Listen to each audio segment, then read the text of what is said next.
Halika, sumunod ka sa akin. Teka, saan ba tayo pumunta? Basta, sumunod ka lang. Mamadali ka, pare. May tinataguan ka ba? Wala, pare. Nakadrugs ka, no? Hindi.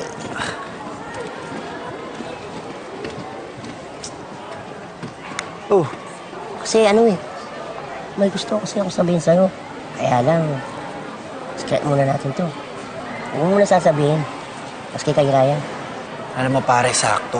Meron din akong gusto sabihin sa'yo. Secret lang natin. Ano? Dalawa pa tayong may secret. Eh, paano yan? Baka mag-jinx yan. Alam ko na. Bato ba topic tayo?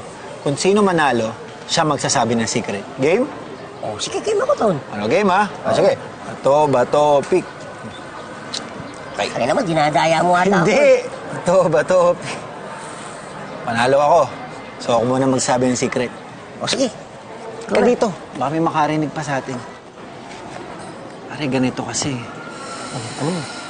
Pare, in love na ako kay Helen. Ano?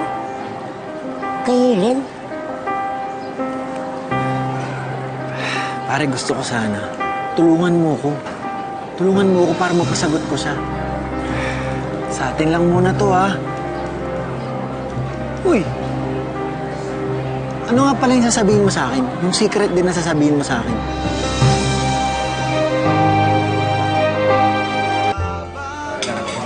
Sana nga pala yung nililigawan Sige, mo si mamaya mo Helen. lagyan, mamaya mo lagyan. Ate naman. Sarapan ng pagkain. Napahiya mo ko. Binata na talaga si Wim, oh. Lumalove light na. Tagumpay ba, Kuya Weng? Hindi nga eh. Alam ko naman may gusto si Roy kay Helen. Tapos, sa akin pa ulit magpapatulong. Inaamin mo na rin ba sa kanya totoo? Siyempre, hindi na. Nahiya na ako eh. Alam ko naman mas may chance si Roy kaysa sa akin. Eh bakit ka naman nagparaya? Hindi ka pa nga lumalaban, sumuko ka na kaagad. Si Roy normal.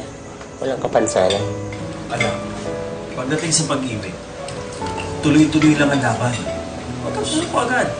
Basta alam mo wala kang ginagawang masama at wala ka nang agrabyado, ituloy mo. Hindi porke may kapansanan ka, ipaparaya mo yung kaligayahan mo.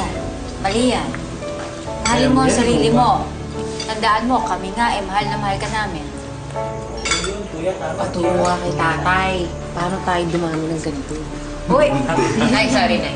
Hindi naman sasalit eh. Tatay, binubulong. Ano daw secret mo, Tay? Ano ba naman kayo? Kumain na nga lang kayo dyan. Ay na. Hindi na nga. Binata na talaga, Nay. Oo. Secret. Pare! Erwin! Oh, sige pare. Kasi pare Roy. Pare!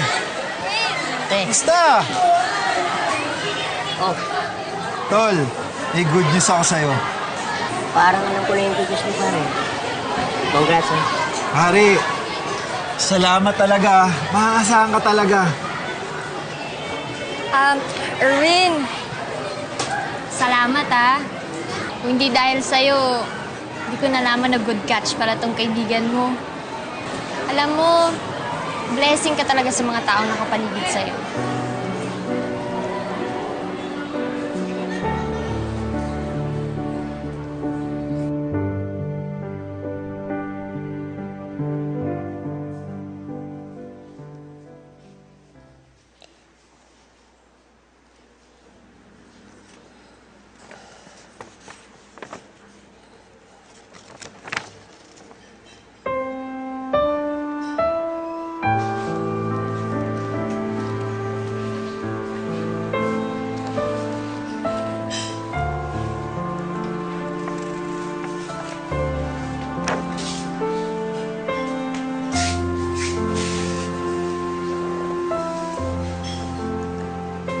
Kung siya na lang sana naging blessings para sa akin, baka naging masaya pa ako. Ang hirap din pala nang ikaw ang laging tumutulong. Minsan, ikaw din ang nakuubusan.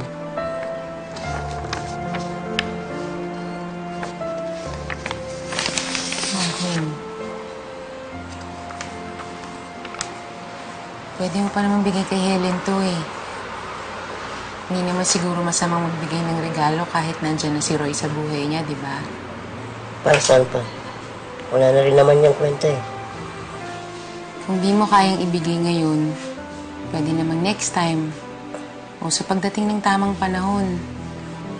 Alam mo, Wayne, imbis na nagmumukmuk ka dyan, tingin ko dapat maging masaya ka na lang para sa kaibigan mo dahil nagka-girlfriend na siya. Alam mo ibig sabihin nun? Kasi kayang bigyan ni Lord si Roy ng girlfriend. At kung kaya niya yung gawin, lalong kayang gawin ni Lord din para sa'yo. Dahil mabuti kang tao. Kailangan mo lang hintayin yung tamang panahon. Darating din yung tamang babae para sa'yo.